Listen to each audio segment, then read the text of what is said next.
ಇಚ್ಛೆ ಪಡ್ತಾ ಇದ್ದೀನಿ. ಆರು ವರ್ಷಗಳ ಕಾಲ ಯತ್ನಾಳ್ ಅವ್ರನ್ನ ಉಚ್ಚಾಟನೆ ಮಾಡಿದ್ರು.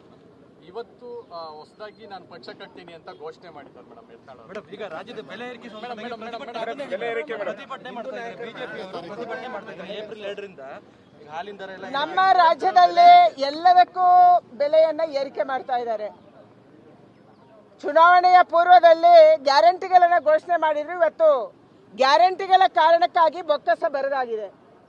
ಯಾವುದೇ ಅಭಿವೃದ್ಧಿ ಕೆಲಸ ನಮ್ಮ ರಾಜ್ಯದಲ್ಲಿ ನಡೀತಾ ಇಲ್ಲ. ನಮ್ಮ ರಸ್ತೆಗಳ ಗುಂಡಿ, ನೀರಾವರಿ ಯೋಜನೆ, ರಸ್ತೆಗಳಾಗ್ಲಿ, ಆಸ್ಪತ್ರೆಗಳಾಗ್ಲಿ, ಶಾಲೆಗಳಾಗ್ಲಿ, ಮೇಷ್ಗಳ ನೇಮಕ ಆಗಲಿ, ಅವರಿಗೆ ಸಂಬಳ ಕೊಡೋದಾಗ್ಲಿ ಯಾವುದೂ ಇಲ್ಲ ನಮ್ಮ ರಾಜ್ಯದಲ್ಲಿ. ಎಲ್ಲವೂ ಝೀರೋ ಆಗ್ತಾ ಇದೆ. ಮತ್ತೆ ಮತ್ತೆ ನಮ್ಮ ಮೇಲೆ ಟ್ಯಾಕ್ಸ್ ಹಾಕ್ತಾ ಇದ್ದಾರೆ. ಮೊದಲ 6 ತಿಂಗಳಲ್ಲೇ ವಿದ್ಯುತ್ ದರ ಜಾಸ್ತಿ ಆಯಿತು.